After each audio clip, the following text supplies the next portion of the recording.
Hello dear all student, এটা আমাদের WBSSC group C previous year আসা একটি কোশ্চেনটা কি বলেছে দেখো, 500 টাকার উপর 40% এবং 500 টাকার উপর 34% এবং 4% ছাড়ের পার্থক্য কত, মানে দুটো ছাড় দিয়ে যেটা হবে এবং দুটোর মধ্যে পার্থক্য কোনটা হবে সেটা চেয়েছে। দেখো 500 টাকার 40% মানে এটা তো আমরা সিম্পলি বলতে পারি 500 টাকার 40% মানে কত, পার্সেন্টেজ দুটো শূন্য নিয়ে যাবে পার্সেন্ট, তাহলে 500 টাকার 40% মানে 4 5 20 200 হচ্ছে।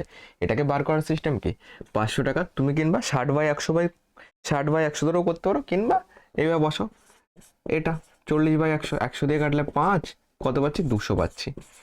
এটা ছাড়, তাহলে 500 টাকা থেকে 200 বাদ দিলে একদিকে হবে 300 টাকা, আর একদিকে কত হবে দেখো, প্রথমে 36% ছাড় দাও। দেখো এটাকে চাইলে তুমি 100 থেকে 36 মাইনাস করে তুমি ডাইরেক্টও বার করতে পারো, কিংবা আমার মতো বিয়োগ করেও বার করতে পারো। বিয়োগ করে বার করলে তোমার ক্যালকুলেশন একটু সহজের দিকে আসবে, ওটা একটু গুণটা বেশি হবে।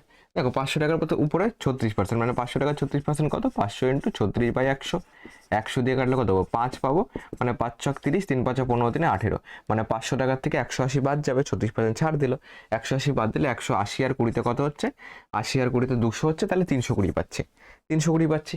এরপর 4% ছাড়, তাহলে 320 4% কত, 4/100 করে দাও, 0 0 কেটে গেল, 4 2 8, 3 4 12, 12.8, তাহলে 320 থেকে 12.8 বাদ যাবে, 12.8 বাদ দিলে তোমার 0.8, তুমি চলো এখানে পাতিয়ে করছি 320.00 আর এখানে 12.80, এখান থেকে পাবো কত 20 পাবো, 2 আর 1 3 হয়ে যাবে, কত হলে 10, 7 হলে 1 আর 1 2 0 হয়ে যাবে, এটা 3।